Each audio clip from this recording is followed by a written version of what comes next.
हमारे प्रभारी महासचिव अजय माकन साहब, प्रदेश कांग्रेस के अध्यक्ष गोविंद डोटासरा जी, सचिन पायलट जी, रघु मीणा जी, हमारे स्वास्थ्य मंत्री रघु शर्मा जी, अर्जुन बामनिया जी, महेंद्र जी सिंह मालवीय साहब, अशोक चांदना जी, हमारे लोकप्रिय विधायक रामलाल जी प्रतापगढ़, लोकप्रिय विधायिका रमीला जी काटोड़, भानु प्रताप सिंह जी, धर्मेंद्र राठौड़ साहब जो हमारे इंचार्ज हैं, दिनेश कोडनिया साहब, आपके लोकप्रिय उम्मीदवार नगराज जी मीणा साहब, रूपलाल जी मीणा, केसर भाई मीणा, नाथू भाई मीणा, मदन सिंह जी ब्लॉक अध्यक्ष, महेंद्र सिंह जी ब्लॉक अध्यक्ष, प्रधान साहब धूलीराम जी, इंदिरा मीणा जी जिला प्रमुख साहिबा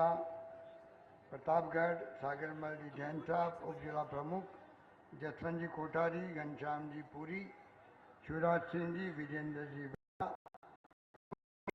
हमारे वरिष्ठ नेतागण, बुजुर्गों, माता और बहनों, नौजवान साथियों, मुझे खुशी है कि पहले भी कई बार आने का मौका मिला दरियावद में। आज जो सैलाब उमड़ पड़ा है आपका, ये इस बात का प्रतीक है कि आप सब ने मन बना लिया है कि हमारे भाई नगराज को तो 2 बार कामयाब नहीं हो पाए, इसको इस बार आप लोग अपना आशीर्वाद देंगे और उनको कामयाब करेंगे।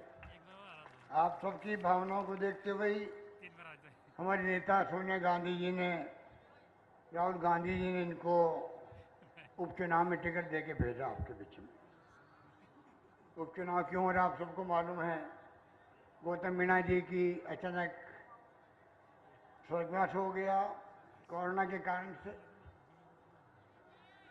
स्वर्गवास होने के एक दिन पहले ही मेरी उनसे बात हुई। मैंने उदयपुर के डॉक्टरों को, प्रिंसिपल से बातचीत करी, उनका इलाज पूरा अच्छे ढंग से हो पूरी कोशिश की गई, परंतु वो हमारे बीच नहीं रहे। ईश्वर की मर्जी थी और कोरोना के अंदर वो हमसे दूर हो गए। आपको मालूम है कि कोरोना का काल कैसा आया। पहली लहर में तो फिर भी कम मृत्यु हुई थी, तो दूसरी लहर ने तो इतना आतंक मचाया पूरे देश के अंदर।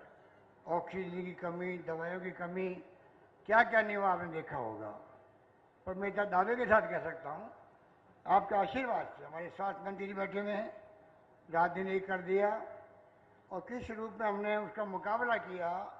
आज राजस्थान के बारे में पूरे देश के सब राज्यों में, दुनिया के मुल्कों में तारीफ होती है कि राजस्थान सरकार ने बहुत शानदार प्रबंधन किया है कोरोना के अंदर। दवाइयों का फ्री दवाएं, फ्री टेस्ट, इलाज पूरा फ्री किया हम लोगों ने। हमने कहा लॉकडाउन है, सब घरों में बंद है, कोई भूखा नहीं सोना चाहिए।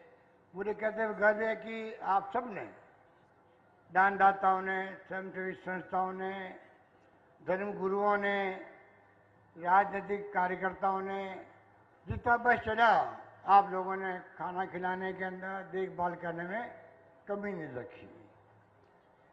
इस प्रकार से हमने सबने एकजुट होकर के प्रदेशवासियों ने एक परिचय दिया पूरे देश को कि राजस्थान के प्रदेशवासी संकट की घड़ी में एकजुट रहते हैं। जिस प्रकार अभी आपने जब 26 लाख बच्चे एग्जाम देने जा रहे थे रिट का, तभी मैंने देखा हमने बसें फ्री कर दी, रोडवेज की प्राइवेट बसें फ्री कर दी, किराया सरकार भरेगी।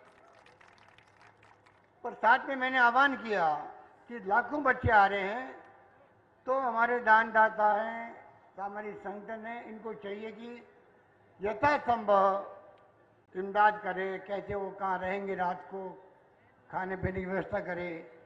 जो खबरें मेरे पास आई है, मुझे कहते गर्व है कि मैं उस राजस्थान का प्रदेश का मुख्यमंत्री हूँ। इस प्रदेशवासियों के दिलो दिमाग के अंदर एक जज्बा है, चाहे देश की सीमाओं की रक्षा करना हो। एक के बाद एक कितने शहीद होते जा रहे हैं आपको मालूम है। चाहे कोरोना का मुकाबला करना हो, और चाहे बच्चों का ध्यान रखना हो किस प्रकार से पूरे प्रदेश के अंदर, चाहे हमारे पड़ोसी राज्यों के लोग आए हों, यूपी से, मध्य प्रदेश से, दिल्ली से, कहीं से भी आए हों, सबका ध्यान रखा है। इसलिए मुझे खुशी है कि इतनी बड़ी तादाद में आदिवासियों का क्षेत्र है और आप लोग सब हमेशा मजबूत रहे हो। मेवाड़ की धरती में तो हमेशा हमें मालूम है कि आज़ादी के बाद से ही आदिवासियों का ख्याल रखा गया कांग्रेस द्वारा। इंदिरा गांधी जी थी तब भी वो जाती थी, इंदिरा जी के ज़माने में भी राजीव गांधी प्रधानमंत्री बने। प्रधानमंत्री बनते ही पहला काम उन्होंने किया आदिवासियों के क्षेत्र में जाना। डूंगरपुर आई थी वो, या आए थे राजीव जी। चाहे गुजरात हो, उड़ीसा हो, मध्य प्रदेश हो, झारखंड हो, सब जगह दौरे उन्होंने करी। तो आप सोच सकते हो कि हमेशा जो आज जो कुछ दिख रहा है, आप जो यहाँ बुजुर्ग लोग बैठे हुए उनको मालूम है 50-60 साल पहले ये दरियावद क्या था, छोटे से गांव की तरह होगा। आज आबादी बढ़ गई, पानी, बिजली, शिक्षा, स्वास्थ्य, सड़कें, सब कुछ हो गया और हम भी कमी नहीं रख रहे हैं। अभी चाहे वो आपके नगराज जी कामयाब नहीं हो पाए, पर हमने भेदभाव फिर भी नहीं किया, क्योंकि जनता के काम क्यों रोके हम लोग। तो दरियावद में CHC थी, रघु सर ने बता रहे थे आपको, 100 बेड का सेटेलाइट अस्पताल हमने कम्युनिट कर दिया। 100 बेड का अस्पताल यहाँ पर दरियावद में। उप स्वास्थ्य केंद्र बलीचा, टेकन, लसाड़िया, बुडेल, जलारा को PSC में कम्युनिट कर दिया। दरियावद में, प्रतापगढ़ में नगर पालिका बना दिया। अभी आपके नगर पालिका अध्यक्ष आए थे दरियावद के मिलने के लिए, धन्यवाद दिया मुझे उन्होंने। दरियावद नवीन एकलव्य मॉडल रेजिडेंशियल स्कूल का इसी सत्र शुरू हो जाएगा, क्लास लगना है यहाँ पर। लसाड़िया में कस्तूरबा गांधी आवासीय विद्यालय का कार्य प्रारंभ हो रहा है। जलारा में कस्तूरबा गांधी आवासीय विद्यालय की भूमि आवंटन हो चुकी है। तहसील प्रतापगढ़ में तो नवीन पटवार मंडल देवपुरा का सृजन भी किया गया है। कहने का मतलब है जल जीवन मिशन में तो जलारा में, लसाड़िया में 33 गाँव में एक घर में पानी पहुंचेगा। सड़कों के अंदर एक से बढ़ के एक दरियावाद, पारसोला, सावला राज्य मार्ग 111 करोड़ की लागत से बनेगा। लंबी लिस्ट मेरे पास में, लोहागढ़ पारसोला रोड पर झाकम नदी में पुल निर्माण 13 करोड़ में, बिलकाबाद, श्रीगुड़ा, करमाल, झाकम पर नदी पर पुल 9 करोड़ में। कहने का मतलब कि काफ़ी लंबी लिस्ट है सड़कों की भी, तो कोई कमी हमने रखी नहीं। आगे मैं आपको विश्वास देना चाहूँगा कि आप नगराज को वापस एक आशीर्वाद दो, कामयाब करो। 2.5 साल का भी मामला है, आप खुद देखोगे। अभी भी हमने, अभी इन दिनों में भी, चाहे गौतम भाई की मृत्यु हो गई हो, हमने विकास के काम रोके नहीं, फिर भी हमने लगातार पहले की तरह काम करते गए हम लोग। और इसीलिए मुझे कहते गर्व है कि काम आगे भी आप नगराज जी को जिताओगे। जो आपकी भावना है, जो आपके क्षेत्र की डिमांड से मांगे हैं, उनको पूरा करने में मैं आपसे वादा करता हूं कोई कमी नहीं रखेंगे, ये मैं निवेदन करना चाहता हूं। हमारे पूर्व वक्ताओं ने कई बातें कही, आपको कहने को बहुत कुछ है, क्योंकि कांग्रेस 70 साल 75 साल हो गए आज़ादी को। आज़ादी कांग्रेस दिलवाई गांधी जी के सानिध्य के अंदर।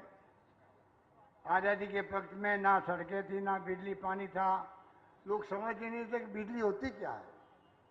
अब ये स्थिति, अभी आपने सुना होगा अखबारों में, बिजली कटौती हो रही राजस्थान के अंदर, पूरे उत्तर भारत के अंदर। खाने जो है कोयले की, वहाँ पानी भर गया है। तो आधा हिंदुस्तान में बहुत लंबी कटौती होने जा रही है, उस बात की हमें वो चिंता है, हम लोग ध्यान रख रहे हैं। तो हम कल्पना करें 70 साल पहले की जब देश आज़ाद हुआ, तब तो बिजली क्या होती लोग समझते नहीं थे। वहाँ से हमने शुरुआत कर ली और लंबा सफर तय करते करते कांग्रेस ने इस देश को क्या नहीं दिया। आज जो कुछ दिख रहा है हिंदुस्तान, राजस्थान, उदयपुर जिला, दरियावर्द, ये 70 साल की प्रगति है। गांव-गांव में, घर-घर में पानी पहुंचने लग गया, बिजली, शिक्षा, स्वास्थ्य, सड़कें, कॉलेजेज। अभी मैंने 2 साल में 123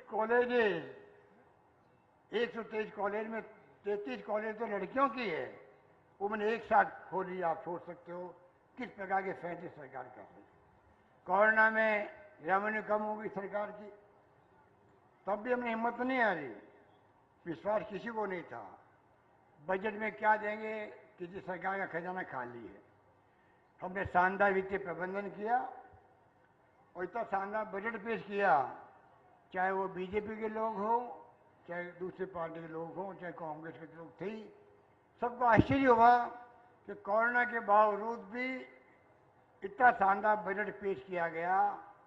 सब तरह के विकास के काम हमने उसमें डाले और सब लोगों ने उसको अप्रिशिएट किया।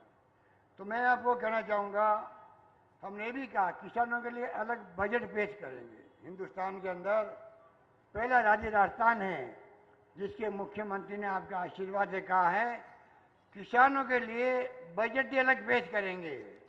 और मुझे कहते हो गर्व है कि मेरी घोषणा के बाद में तमिलनाडु सरकार ने जब सुना कि राजस्थान ने घोषणा करी है, तो तमिलनाडु के मुख्यमंत्री ने तो अपना अलग बजट पेश कर भी दिया है। एक प्रकार से शुरुआत देश में हो गई। धीरे धीरे हर राज्य को करना पड़ेगा अलग बजट किसानों का। हमने कहा बिजली कंपनी अलग बनाएंगे किसानों के लिए, कृषि के लिए। आप सोच सकते हो, ये प्रायोरिटी हमारी किसान है। और दूसरी तरफ एक साल से अधिक समय हो गया है, पंजाब बॉर्डर पर, हरियाणा बॉर्डर पर, दिल्ली बॉर्डर पर किसान बैठे हुए हैं। क्या हो रहा है, कोई सुनवाई नहीं हो रही है। लखीमपुर खीरी में क्या हुआ, कभी देखा आपने? एक गाड़ी आएगी और जो शांतिपुर किसान चल रहे हैं उन कुचल के आगे निकल जाएगी। ऐसा कभी देखा आपने सीन? अभी वहाँ पर प्रियंका गांधी और राहुल गांधी को जाना पड़ा। आप कल्पना कीजिए, इस प्रकार के शासन देश के अंदर जो कहते हैं फासिस्ट शक्तियाँ ये हैं, इनका लोकतंत्र में यकीन नहीं है। ये लोकतंत्र खतरे में देश के अंदर, क्योंकि judiciary, income tax, ED, CBI सब दबाव के अंदर है। लोग चिंतित है देश के। ग्राफ नीचे आ रहा मोदी जी का खुद का, वो बात नहीं रही पहले वाली बात। लोग विश्वास स्थापित, काला धन समाप्त कर देंगे, विकास करेंगे, अच्छे दिन आएंगे। अब तो लोग कहते हैं हमें तो अपने हमारे पुराने दिन लौटा दो, अच्छे दिन की जरूरत नहीं है। देख लिया हमने कैसे अच्छे दिन आएंगे आप। तो ये स्थिति आज बन गई है पूरे मुल्क के अंदर। पर हम लोग तो एक के बाद एक फैसले कर रहे हैं। इसलिए मैं कहना चाहूँगा आपको कि कृपा करके आप लोग आने वाले वक्त में जो भी योजनाएं लाएंगे, हम किसान के हित में लाएंगे, गरीब के हित में लाएंगे, दलितों का, पिछड़ों का, आदिवासियों का, उनका ध्यान रखेंगे, मजदूरों का ध्यान रखेंगे। हम चाहेंगे कि हमारा राजस्थान चौमुखी विकास करे और हम लोग सब मिलकर के, मैं समझता हूँ कि आने वाले वक्त के अंदर कोई कमी नहीं रखें। ये हमारा प्रयास होना चाहिए। हमें बहुत लंबे अरसे बाद में रामलाल मीणा जैसा नौजवान विधायक मिला है प्रतापगढ़ के अंदर। आपको मालूम है कि लंबे अरसे से हम जीत नहीं पा रहे थे प्रतापगढ़ की सीट। ये नौजवान है, इसमें काम करने का जज्बा है। पहले हमारे मालविया साहब और सब यहाँ बैठे हुए, अर्जुन जी और रघु मीणा जी, सब नेता बैठे हुए हैं, पुराने नेता हैं। पर ये नया नेता को एक अवसर मिला है एमएलए बनने का। इनकी धर्मपत्नी प्रमुख बन गई है।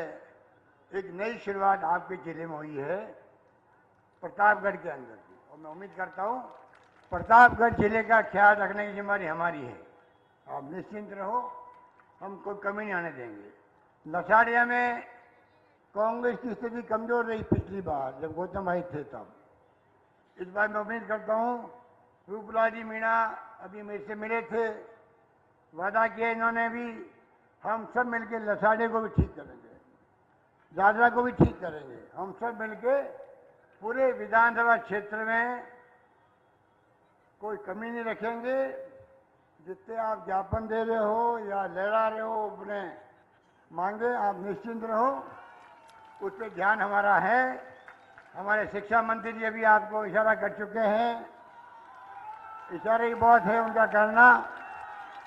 जो आपकी पॉपुलर डिमांड है उनको पूरा किया जाएगा, आप निश्चिंत रहो।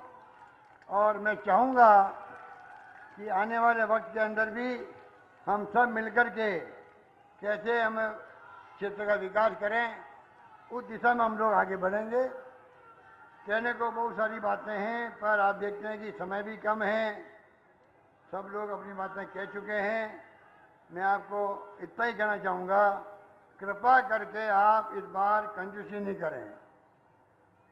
2 बार चाहे वो ऐसी स्थिति बन गई, कुछ कारण हो गए होंगे, कुछ गलती हमसे हो गई होगी, हम माफी चाहते हैं आप लोगों से, पर आगे कोई गलती नहीं होगी। आपका नगराज मीणा बहुत दबंग होकर काम करेगा, आपके सुख दुख में काम आएगा, विकास में भागीदार बनेगा। और जैसा मैंने आपसे वादा किया है, जो मांगे हमारे नौजवानों की है, आम जनता की है, उसमें हम लोग कोई कमी नहीं रखेंगे। ये मैं आपसे निवेदन करना चाहता हूँ। इसलिए देश के हालात बड़े गंभीर हैं, महंगाई बढ़ती जा रही है। ये हमारी बहनें बैठी हुई है, इनको ज़्यादा मालूम है कि महंगाई की मार क्या होती है। पेट्रोल, डीजल, रसोई गैस सब महंगी हो गई है और रोज महंगी होती जा रही है। कोई इनका प्रबंधन, वित्तीय प्रबंधन नहीं है केंद्र सरकार का, पूरा पैसा जनता की जेब से निकाल रही है। आप बताओ, कोरोना की मार, पहले से ही उधार ले लेके काम चलाए लोगों ने, व्यापार धंधे ठप हो गए, गरीबी आ गई, कई लोग तो बीपीएल में नीचे आ गए, ऊपर से नीचे आ गए हैं, ऊपर से पेट्रोल डीजल की मार ने और महंगाई कर दी है। ऐसे वक्त में केंद्र सरकार को संवेदनशील होना चाहिए, पैकेज देना चाहिए जनता के लिए, पूरे देश के अंदर, गरीबों के लिए, मिडिल क्लास के लिए, मजदूरों के लिए, किसान के लिए। कोई पैकेज नहीं दिया गया। प्रधानमंत्री जी ने 20 लाख करोड़ की घोषणा करी पैकेज देने की, वो टाइम फिक्स हो गया, पता नहीं कहाँ गायब हो गया, पता नहीं कर्जा दे दिया, क्या कर दिया, पर लोगों तक नहीं पहुंचा। ये तो भला हो डॉक्टर मनमोहन सिंह जी का, सोनिया गांधी जी का, नरेगा लागू कर दिया, कानून बना के। इसलिए जो मजदूर पैदल चले थे, तकलीफ आई थी, आपके यहाँ से भी कई लोग गुजरात में फंस गए थे, मजदूर लोग बम्बई में फंस गए थे, डूंगरपुर, बांसवाड़ा, उदयपुर के लोग। मुझे याद है कि सबको हम बसों में लेके आए, नरेगा में लाखों लोगों को लगाया, नरेगा ने लोगों को जिंदा रखा है। इसलिए खाद्य सामग्री 2 रुपये किलो गेहूँ, 3 रुपये किलो चावल, और राजस्थान में हम 1 रुपये किलो गेहूँ दे रहे हैं। तो आप सोच सकते हैं, फ्री गेहूँ भी दिया हम लोगों ने, कुछ केंद्र ने दिया, कुछ हमने दिया। तो कहने का मतलब ये है कि हम तो चाहते हैं कि ऐसे वक्त में हम लोग सब मिलकर कैसे राजस्थान का विकास रुके नहीं।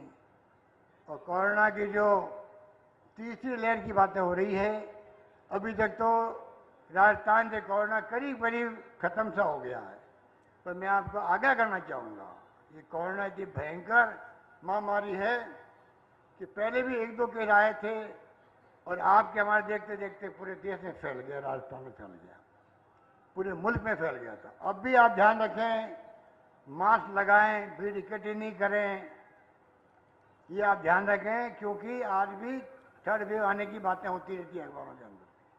और दुनिया के कई मुल्कों में आज भी कोरोना फैला हुआ, जो विकसित राष्ट्र है, अमेरिका, इंग्लैंड, जर्मनी, जापान, वहाँ भयंकर रूप से कोरोना फैला हुआ है। तो आप सोच सकते हो कि हम लोगों को भी आगाह मैं करना चाहूँगा, आपको ध्यान रखें। यही बात करता हुआ मैं आप सबका धन्यवाद करना चाहूँगा कि जो जो हमने फैसले किए हैं, जनता ने उनकी तारीफ करी है। दवाएं फ्री कर रखी है हमने, सारे टेस्ट फ्री कर रखे हैं। 5 लाख रुपए का मैं बीमा लेके आया हूँ। आप सबने मेरे ख्याल से फॉर्म भर दिए होंगे कि 5 लाख तक का इलाज आपका फ्री होगा राजस्थान के अंदर। आप सोच सकते हो कितना बड़ा फैसला हमने किया। मैं अगर आपको कहूँगा, आप हाथ खड़े करके बताओ कितने लोगों ने 5 लाख का बीमा का फॉर्म भर दिया, हाथ खड़े करके बताओ। मालूम पड़े कितने लोगों ने फॉर्म भरा है कि नहीं भरा है। मालूम भी है कि नहीं आपको कि ये कोई स्कीम आई है आपके सामने। ये हाथ खड़े करो कि किसी ने नहीं भरा है। कोई है? क्यों नहीं भरा आप लोगों ने? फ्री के अंदर है। अगर पैसे वाले हैं 850 रुपये लगते हैं, खाली सिर्फ 850 रुपये उसके लगते हैं जिनके पैसे वाले हैं। बाकी सबका फ्री है। और आप प्राइवेट जाओ अस्पताल में या सरकारी अस्पताल में जाओ, 5 लाख तक का बीमा आपके परिवार का फ्री है। कोई नहीं भरता फार्म, वंचित रहता है, घर के गहने बेचता है, मकान गिरवी रखता है माँ बाप के इलाज करवाने के लिए। ये नौबत नहीं आए, इसलिए मैं आपका आह्वान करूंगा कि आप जो सरकारी योजनाएं हैं उनकी जानकारी रखें, उनका लाभ उठाएं। यही बात कहता मैं अपनी बात समाप्त करता हूं। धन्यवाद। जय हिंद। धन्यवाद।